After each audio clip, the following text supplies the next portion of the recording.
जय गुरुदेव, जय माँ काली। कैसे हैं आप लोग? आशा करते हैं अच्छे होंगे, स्वस्थ रहिए, प्रसन्न रहिए।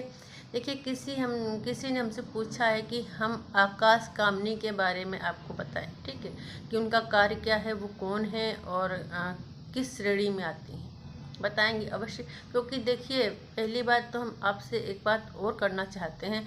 तो मुझे बहुत दुख होता है, क्योंकि मैंने इतने वीडियो बनाए हैं और मैंने साफ साफ बताया है कि अपराध शक्तियाँ कैसी होती हैं। उसके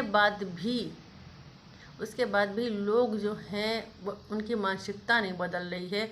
और वो मेरे पास मैसेज आते हैं कि मुझे यक्षिणी की करनी साधना, मुझे पिचासनी करनी साधना, मुझे ये मुझे वो। मतलब कोई इष्ट मतलब भगवान की तरफ किसी का भी ध्यान नहीं जाता। मतलब किसी को भी अपने जीवन से या अपने परिवार से प्रेम नहीं है क्या, समझ में नहीं आता मुझे। इतना क्लियर, इतना साफ। देखिए, मुझे कोई आपत्ति नहीं है। दुनिया में हजारों तांत्रिक पढ़े हैं, हजारों लोग पढ़े हैं। आप उनके पास जाएंगे, उनसे मिलिए, आपको वो एक से एक अपराशक्तियों की साधना सिद्ध करवाएंगे, गारंटी से करवा देंगे सिद्ध। ठीक है, अब उनको कोई मतलब नहीं। आप भूत प्रेत जिन जिन्नात यक्षिणी पिशाचिनी जिसकी भी चाहते हैं उसकी वो साधना आपको गारंटी से करवाएंगे। इतने लोग, बहुत लोग पड़े हुए हैं। लेकिन मेरा मानना है कि भाई, अपने जीवन से खिलवाड़ करने की क्या आवश्यकता। अगर आपको शक्तियाँ चाहिए, सिद्धियाँ चाहिए, या आप चाहते मुझे जो मैं चाहता हूँ वो मुझे मिले, तो योगिनी की साधना कीजिए। योगिनी तो माता का ही स्वरूप है और वो कभी किसी को नुकसान नहीं करती। उनके पास अपार शक्तियाँ, अपार सिद्धियाँ, सब कुछ है। उनकी कर लीजिए, अप्सरा की कर लीजिए।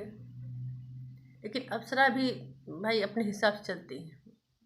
और साथ में अगर बहुत ज़्यादा आपको चाहिए कि हाँ मुझे पावर मिले, तो आप भैरव बाबा की कर लीजिए, बजरंग बली की कर लीजिए। लेकिन इन चीज़ों के पीछे क्यों पड़े हैं, हमें समझ में नहीं आता।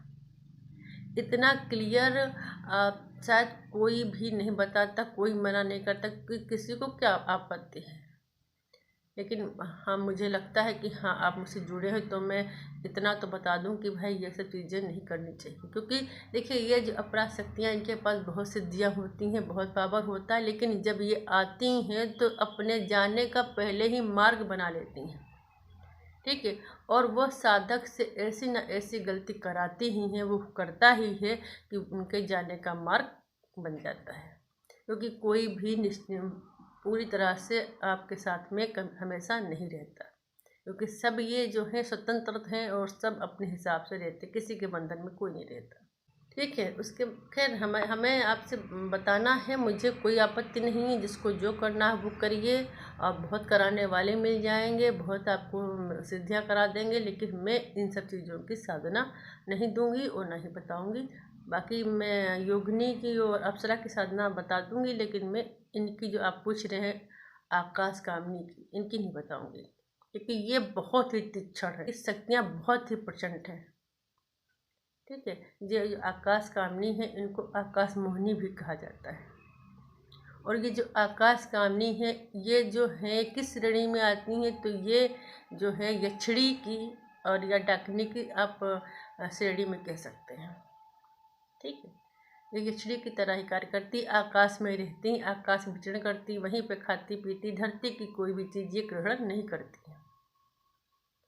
और ये इतनी प्रचंड शक्तियाँ हैं कि ये अगर बाकी जो शक्तियाँ हैं वो गलती हो गई, भूल हो गई, तो उनको क्षमा कर देती हैं। लेकिन ये सीधे सीधे मृत्यु देती हैं, एक पल भी नहीं चूकती मृत्यु देने में। कोई भी तांत्रिक अगर इनकी साधना करवा रहा है, तो वो कोई भी तांत्रिक, चाहे जितना बड़ा तांत्रिक हो, जितनी शक्तिशाली कोई भी इंसान हो, इनका जो प्रयोग है, इनसे बचा नहीं सकता। जब तक वो बचाने सोचे, तब तक पटक के मार देते हैं। इनसे कोई सुरक्षा नहीं दे सकता, चाहे जितना भी प्रताप, कितना भी शक्तिशाली तांत्रिक हो, गुरु कोई भी हो, नहीं बचा सकता। क्योंकि ये सीधे सीधे मृत्यु देती हैं। तो ये भी बता दिया कि ये इनका क्रोध कैसा है, इनका कार्य कैसा है, और दूसरी बात ये किस श्रेणी में आती हैं। अब ये किस तरह से इनका जन्म हुआ या कैसे इनका प्रभाव हुआ, तो वो भी बता देती हूँ मैं। देखिए, जब देवकी की 8वीं संतान होनी थी, ठीक है। तो वहाँ पे कृष्ण जी का जन्म था, तो कृष्ण जी जो थे उनको भेज दिया गया था यशोदा के पास में। यशोदा जी की पुत्री जो थी वो योग माया जो थी उनको ला करके यहाँ पे देवकी जी के पास में दे दिया गया था। तो जब कंस ने सुना कि देवकी की 8वीं संतान एक कन्या हुई है, तभी उसको खतरा हुआ और वो उस योग माया की जो साक्षात जगदम्बा थी उनको मारने के लिए आया। और जब उसने उस कन्या को शिला पटका, तो जब उसको पटका तो वो देवी अपने पूर्ण प्रभाव रूप में, प्रचंड रूप में वो आकाश में अपने रूप में आई। तो जब उनका जो प्रचंड रूप था, जब वो देवी अपने पूर्ण रूप में आई हैं, तो उन्हीं की जो ऊर्जा है, उन्हीं की ऊर्जा से, उन्हीं की शक्ति से ये आकाश कामनी का जन्म हुआ, ठीक, उत्पन्न हुई। ये जो आकाश कामनी है ये छोटी उम्र की कन्या के समान ही दिखाई देती हैं साधकों को, और ज़्यादा उम्र की नहीं दिखाई देती हैं, लेकिन ये होती बहुत प्रचंड है, ठीक है। इनको अगर तामसिक साधना में करेंगे तो आप इनको करने के लिए बलि भी लेती हैं, और मदिरा यानी शराब वगैरह का भी चढ़ाया जाता है। और अगर सात्विक साधना होती है तो आप केवल पान पर जायफल लोग भी लेकर खुश हो जाते हैं, ठीक है। जो इनका मेन काम होता है वो होता है वशीकरण, सम्मोहन और आकर्षण। वशीकरण, सम्मोहन और आकर्षण इनका मेन कार्य है। अगर आप इनके मंत्रों के द्वारा किसी पे वशीकरण करते हैं, किसी पर सम्मोहन करते हैं, अपना आकर्षण करते हैं, तो बहुत ही प्रभावशाली होता है, ठीक है। आप इनके वशीकरण से आप तिलक है या काजल या किसी तरह से आप किसी को भी बस में कर सकते हैं, किसी के द्वारा आप किसी को भी बस में कर सकते हैं, ठीक है, सम्मोहन कर सकते हैं, ये इनकी क्रिया। लेकिन ये बाकी भी बहुत सारे कार्य करते, क्योंकि इनके पास शक्तियाँ अतः हैं। और अगर इनकी आप साधना नवरात्र में करते हैं तो ये बहुत जल्दी प्रसन्न होती हैं, ठीक है। नवरात्र में साधना करने बहुत जल्दी प्रसन्न होती है। लेकिन यहाँ पर बिल्कुल क्लियर कर दूँ कि भाई ये जो देवी हैं बहुत प्रचंड है, बहुत उग्र हैं। इनके पास शक्तियाँ जो ऐसी हैं कि ये किसी को भी माफ़ नहीं करती। अगर आप किसी पर भी इनका प्रयोग करते हैं तो वो फिर सीधे सीधे मृत्यु देती हैं। कोई कितना भी तांत्रिक कहे, कोई कितना भी कहे कि मैं बचा सकता हूँ, मेरे पास शक्तियाँ हैं, मैं इसको बचा लूँगा, मैं रोक दूँगा, तो जब तक वो सोचेगा तब तक वो पटक के उसको मार देती हैं, ठीक है। तो इनसे बड़ा से बड़ा तांत्रिक, बड़ा से बड़ा कोई भी इनकी शक्तियों से बचा नहीं सकता, ये क्लियर बात है। इसके बाद भी देखिए इनकी जानकारी हमने दे दी। ये जो है आकाश कामनी, ये जगदम्बा के ही अंश है, मतलब उन्हीं से ही इनका उत्पन्न हुई है। और दूसरी बात ये है कि ये जो है यक्षिणी और डाकिनी की ही श्रेणी में आती हैं। और तीसरी बात ये है कि ये बहुत तीक्ष्ण स्वभाव की हैं, ठीक है।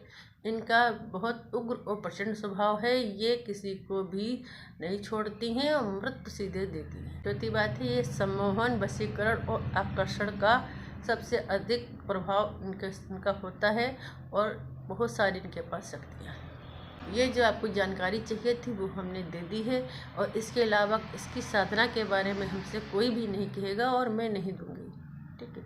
बहुत सारे लोग हैं जो आपको इनकी साधना करवा देंगे, गारंटी से करवाएंगे, 100% करवाएंगे।